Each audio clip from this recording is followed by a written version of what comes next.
लोक टाळ्या वाजवतात जेव्हा तू यशस्वी होतोस, पण आयुष्य टाळ्या वाजवतं जेव्हा तू हार मानत नाहीस.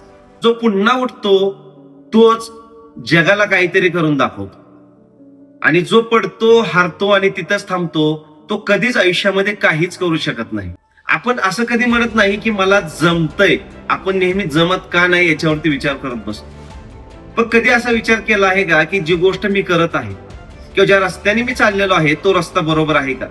जो रस्ता मी निवडलेला आहे, ज्या वाहनातून मी जात आहे, ते मला माझ्या ध्येयापर्यंत पोहोचवणार आहे का? जर मला माझ्या ध्येयापर्यंत पोहोचवत नसेल तर मला रस्ता बदलला पाहिजे. मला माझ्या विचारांची उंची वाढवली पाहिजे. मी जर माझ्या विचारांची उंची वाढवली नाही तर मी तिथेच बसेल. वाईट तर तेव्हा वाटायचं जेव्हा स्वतःवरती शंका घ्यायला चालू केली की माझ्यातच काहीतरी कमी आहे, मला जमत नाहीये, माझे एवढे प्रयत्न करूनही मी कुठेही सक्सेस होत नाहीये. आपण जेव्हा मिडल क्लासमध्ये किंवा मिडल फॅमिलीमध्ये जन्म घेतो त्यावेळेस आपली स्वप्न तर खूप मोठी असतात, पण त्या स्वप्नांबरोबरच आपल्या मर्यादाही तेवढ्याच मोठ्या असतात. कुणाचं वडिलांचं कर्ज फेडायचं असतंय, तर कुणाचं बहिणीचं लग्न करायचं असतंय, कुणाला शिक्षणासाठी पैसा पाहिजे असतो, तर कुणाचं घर घाण पडलेलं असतंय. या सगळ्यातनं स्वतःसाठी वेळ द्यायचा आणि स्वतःची स्वप्न पण जिवंत ठेवायची. कधी कधी वाटायचं की सगळेच पुढे गेले आहेत. कोणी नोकरीमध्ये स्थिर झाला आहे, तर कोणाचं लग्न झालं आहे, कोणाचा व्यवसाय चांगला चाललाय, तर कोण फॉरेनला गेलंय, आणि मी तिथेच उभा आहे, एक मनात वादळ घेऊन, एक कन्फ्युजन, जगाचं प्रेशर घेऊन आणि स्वतःला दोष देत. कधी कधी वाटायचं की मीच काहीतरी कमी पडतोय का, माझ्यातच काहीतरी कमी आहे का? कारण सगळ्यांना जमतंय पण मला जमत नाही. असं तुमच्या बाबतीतही कधी घडलं आहे का? आणि जर घडलं असेल तर नक्कीच कमेंट मध्ये सांगा. कुणाचं वडिलांचं कर्ज फेडायचं असतंय, तर कुणाचं बहिणीचं लग्न करायचं असतंय, कुणाला शिक्षणासाठी पैसा पाहिजे असतो, तर कुणाचं घर घाण पडलेलं असतंय. या सगळ्यातनं स्वतःसाठी वेळ द्यायचा आणि स्वतःची स्वप्न पण जिवंत ठेवायची, हीच एक स्ट्रगल रोजचा आपला डेली रुटीन म्हणून आपल्या घरामध्ये असतो. याच्यातूनही आपल्याला बाहेर पडायचं असतंय, पण ते मन कुठंतरी खचलेलं असतंय. आज किती जणांच्या तरी अचिव्हमेंट बघून असं वाटतं की आपण कुठे आहोत, आपण एवढे प्रयत्न करूनही आपण का इथपर्यंत पोहोचलो नाही. पण एक गोष्ट आपण लक्षात ठेवली पाहिजे की एक अपयश म्हणजे शेवट नाही. तर अपयश हे तुम्हाला खाली खेचण्यासाठी येत नाही, तर ते तुम्हाला सांगत असतंय की जो रस्ता तू निवडलेला आहे तो रस्ता चुकीचा आहे, किंवा तू दुसरा रस्ता निवड. चाणक्यानं पण सांगितलं होतं की तुमचं ध्येयामध्ये तुम्हाला जर खूप अडचणी येत असतील, रस्त्यावरती खूप अडथळे येत असतील, तर तुम्ही ध्येय बदलू नका, तुम्ही तुमचा रस्ता बदला आणि तुमच्या ध्येयापर्यंत पोहोचा. मीही तीच केलं. आयुष्यामध्ये एका ठिकाणी बसून कुठेतरी मनाला विचारलं की चुकतंय तर कुठं चुकतंय आणि का चुकतंय. जर चुकत असेल तर याच्यातून मी बाहेर कसा पडेल? जग काय करतं तर तसं मी का करू शकत नाही? आपल्यामध्ये पण एक शक्ती असते. जन्म घेताना प्रत्येक माणूस एक शक्ती घेऊन जन्म घेतो, आणि तीच शक्ती जी असते ती आपल्याला वारंवार खुणावत असते की तुझ्यामध्ये पण तेवढं पोटेन्शियल आहे, तुझ्यामध्ये पण तेवढी ताकद आहे, तू बाहेर पडून त्या गोष्टी करू शकतोस. पण ही ताकद स्वतःला ओळखायला पाहिजे. आपले विचार जे असतात हे खूप खुजे विचार असतात. आपण असं कधी म्हणत नाही की मला जमतंय. आपण नेहमी जमत का नाही याच्यावरती विचार करत बसतो. पण कधी असा विचार केला आहे का की जी गोष्ट मी करत आहे किंवा ज्या रस्त्याने मी चाललेलो आहे तो रस्ता बरोबर आहे का?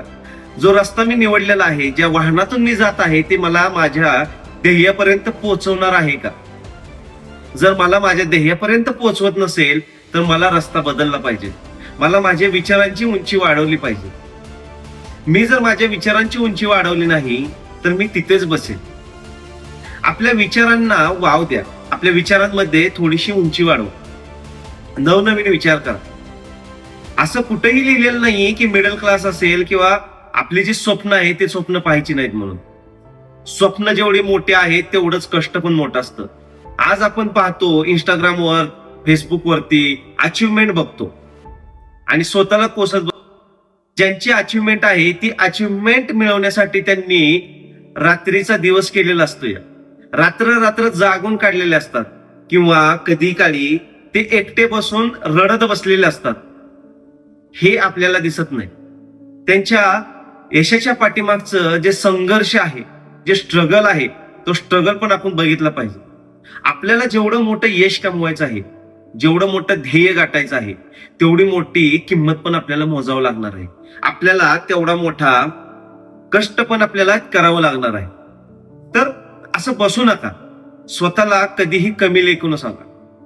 आपण काय करतो, बऱ्यापैकी स्वतःचं कंपॅरिझन इतरांबरोबर करतो, पण फक्त कंपॅरिझन हे त्याच्या अचिव्हमेंट बरोबर नसायला पाहिजे. तर कंपॅरिझन हे त्याच्या स्ट्रगल बरोबर असलं पाहिजे, त्याने केलेल्या कष्टाबरोबर असलं पाहिजे, त्याने केलेल्या संघर्षाबरोबर असलं पाहिजे. कदाचित माझ्यासाठी हे चांगलं नाही, कदाचित हे मला जमणार नाही, किंवा कदाचित हे माझ्या नशिबातच नाही. तर मित्रा, कदाचित हा शब्द सर्वात मोठा तुझ्या आयुष्यातला अडथळा आहे. तो कदाचित पहिलं बाहेर काढला पाहिजे. थोडस थांबून एक विचार कर. तू स्वतःला पडायला, हारायला स्वतःची परवानगी दिलेली आहे, पण तू स्वतः पडल्यानंतर उभा राहण्यासाठी तू स्वतःला परवानगी दिली आहे का, याचा पण थोडासा विचार करायला पाहिजे.